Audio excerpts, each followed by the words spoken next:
السلام علیکم ورحمۃ اللہ وبرکاتہ۔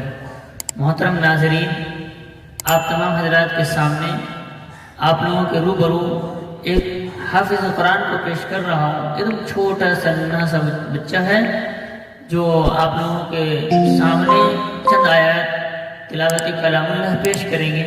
آپ لوگ انہیں بغور سماعت فرمائیں اور میرے اس چینل کو سننے کے لیے، تلاوت کلام اللہ، نعتیہ کلام اور اسلامک ویڈیو سننے کے لیے آپ میرے اس چینل کو ضرور سبسکرائب کریں۔